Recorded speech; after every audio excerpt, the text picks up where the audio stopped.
Welcome to the Jali podcast. I'm your host, Melyssa Barrett. This podcast is for those who are interested in the conversation around diversity, inclusion, and equity. Each week, I'll be interviewing a guest who has something special to share or is actively part of building solutions in this space. Let's get started.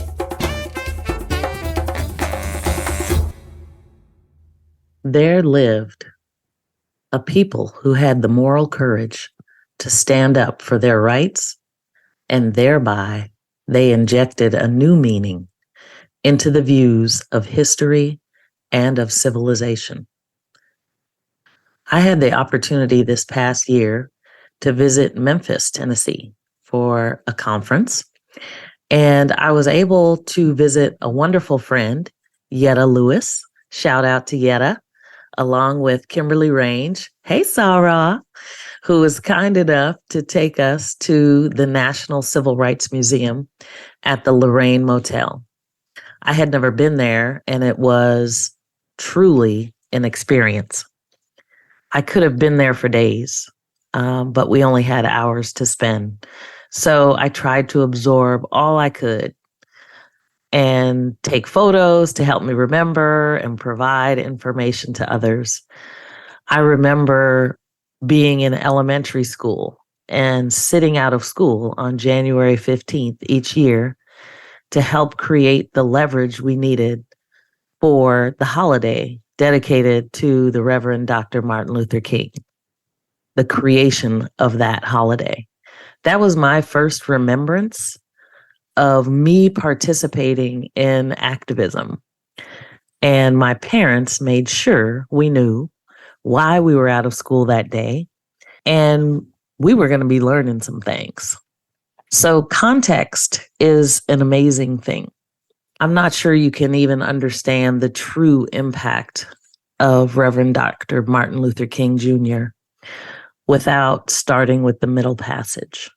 And I know there are a variety of ethnicities that may be listening to this, but when you start with the Middle Passage, the West African cultures of the Mali, Songhay, Yoruba, Ashanti, the Kingdom of Benin, slavery in America held captive 12 generations of Black people. As long as slavery existed, so did resistance, however. And it was the people of African descent that pushed America to be truer to what it professed, that all men are created equal.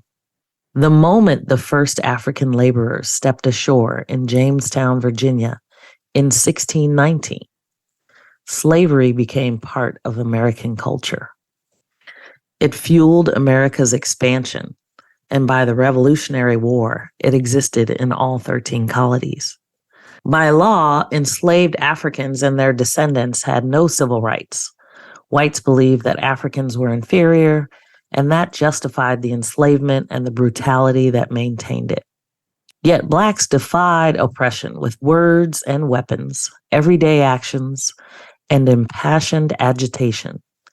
They built families, communities, and institutions. They kept alive African traditions and created new traditions that defines what it means to be African American. So often, we are challenged as African Americans regarding our culture. We're not African, we're not American, we have no culture.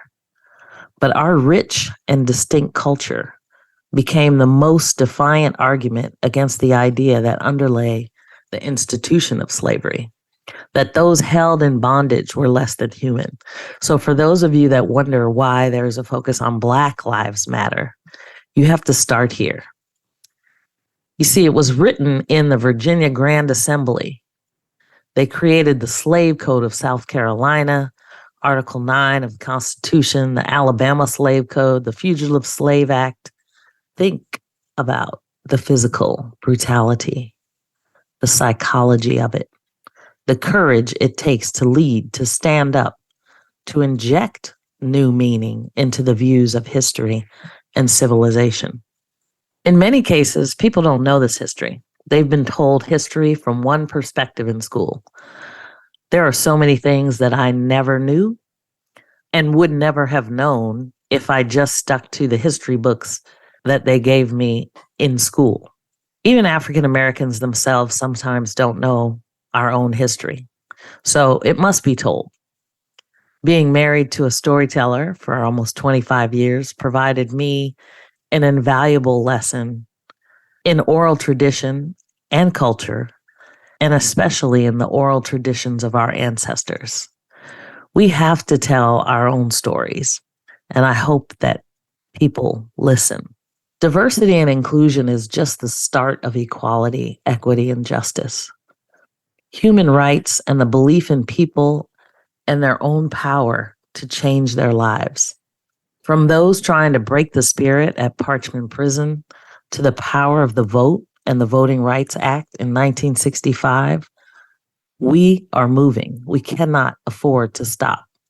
Be the change you want to see in the world, and stay tuned for some special guests during Black History Month this year. One quote from Reverend Dr. Martin Luther King Jr.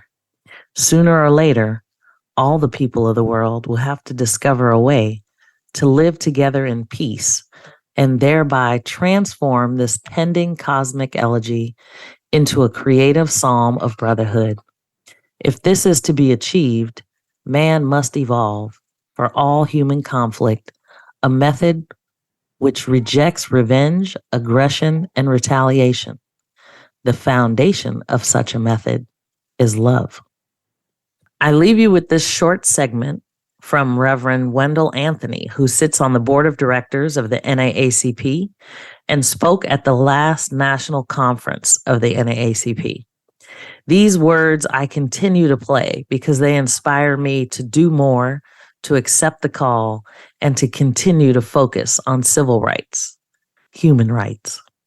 You see it, don't you feel it? America is calling you not to watch what happens, but to make something happen. Not just to think about it, but to be about it. America is calling you not for quiet acceptance, but for constructive resistance. Not calling you by cell phone, iPad, iPhone, text, Instagram, or tweet.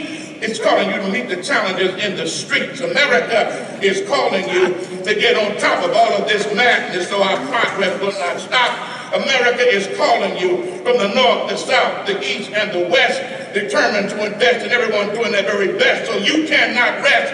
We don't need you to act like you've been called. We need you to come because you got the call. America is calling you. Yes, you and you and you and you and you. And me too. America is calling you, calling you. Will anybody answer the call? Good morning, NAACP. We are here in the house because this is the house that we want to maintain. America is at a crossroads. We in the NAACP stand in the gap at a fork in the road. One way points forward, another way points backwards. Don't you know that after 400 years of enslavement, building this nation, never getting paid, 150 years of Jim Crow and Jim Crow Esquire, 100 years of lynching, fighting in every war of the nation, sacrificing blood, sweat, and tears to help preserve the nation, fighting and winning the right to vote, fighting and winning the right to live where we want, work where we want, go to school where we want, elect who we want. We have earned every right that we got right now. Nothing was ever given to us. As Frederick Douglass said, nothing in power conceives nothing without the land. It never has and it never will. Therefore, we must continue to demand not just respect, but equity of opportunity. We've come too far to be turned back now. So I don't know about you, but I refuse to go back on the plantation. I'm not going back. We've come too far. Before I'd be a slave, I'd be buried in my grave and go home to my Lord and be free. My Bible teaches us, stand firm. Do not let yourselves be burdened by the yoke of slavery. We are here in Atlantic City, New Jersey. In 1955, the NAACP held its 46th annual national convention here in Atlantic City High School. It was a time when the FBI was in attendance, not to do a workshop, but to make certain folks didn't stop our work. During the middle of the annual spring dinner, a sea of white rats were released on the floor to disrupt the program and disrupt the work of the NAACP. White rats running loose on the street of the floor of the National Convention of the NAACP, done by a white supremacist organization bent on division and confusion.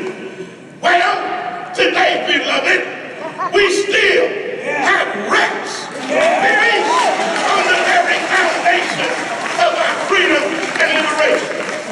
These rats even have names. They are called redistricting rats, gerrymandering rats, voter suppression rats, states' rights rats, make America great again rats, insurrectionist rats, seditionist rats, stealing our right to vote rats, big liar rats, right-wing evangelical Christianity rats. These rats are running loose all over the country. They are biting our votes' rights. They are swallowing up a woman's right to health, access to health care. They are attacking and invading the nation's capital. They're getting ready to chew up affirmative action. They are attempting to get in the way as we take our souls to the polls and vote. They are scratching away at the Constitution because they believe authoritarianism is a better solution.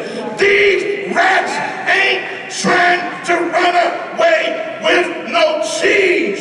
These rats are really trying to steal your freedom and put you at ease.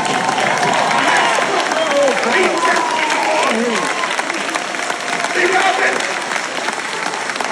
that's why Amos Brown, Fannie Lou Hamer, the 20th child in a family of 6 girls and 14 boys, when asked Leon who she was, she said, my name is Fannie Lou Hamer, and I exist. I exist at 626 East Lafayette Street in Ruleville, Mississippi. The reason I say exist is because we've been excluded, Derek, from everything in Mississippi but the tombs and the graves. That's why for us it's called, instead of the land of the free and the home of the brave, it's called in Mississippi the land of the tree and the home of the grave. Her parents were sharecroppers.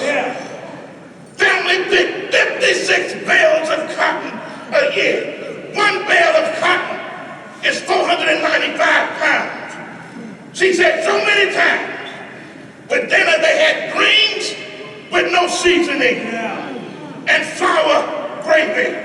Her mama would mix flour with a little grease and try to make gravy out of it. Sometimes she cooked a little meal, you better listen, and they would have bread. She said no one could ever say the Negroes are satisfied. We've only been patient.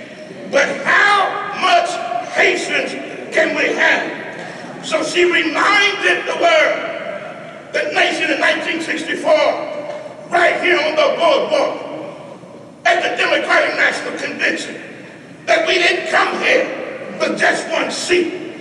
We didn't come here to take or to be given a seat. We want our whole delegation to be seated. You see, I'm tired. I'm just sick and tired of being sick and tired. Well, the NAACP is also sick and tired of being sick and tired. We are tired of the delays. We are tired of the same old. We are tired of those who are supposed to be with us, yet they are working against us. This ain't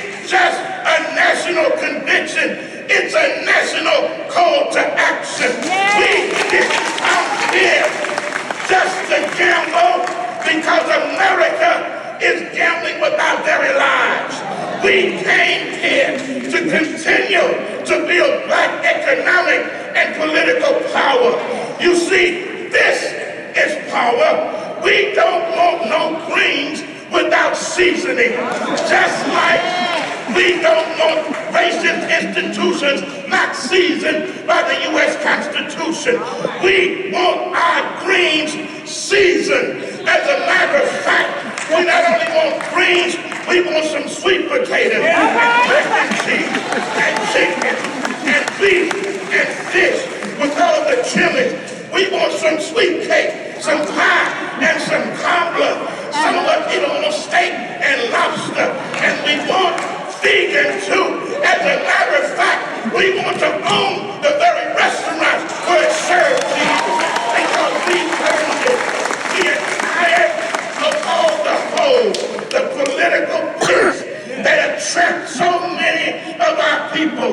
That's why we fight until we win. That's why we must always be clear that many of our people are in a pit.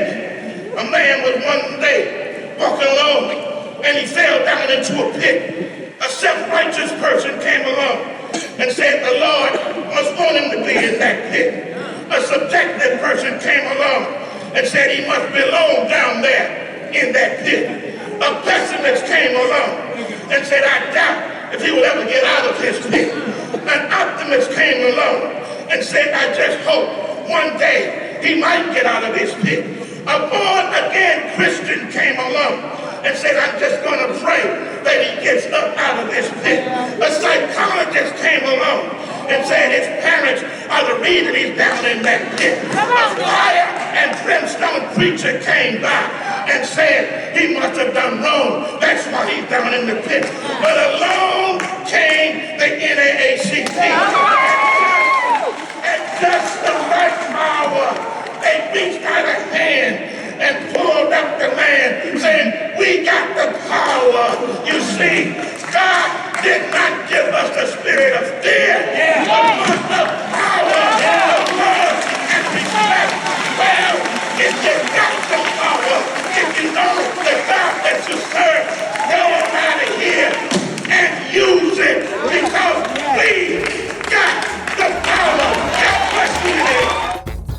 Thanks for joining me on the Jali podcast. Please subscribe so you won't miss an episode. See you next week.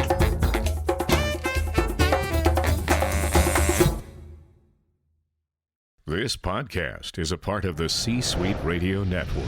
For more top business podcasts, visit c-suiteradio.com.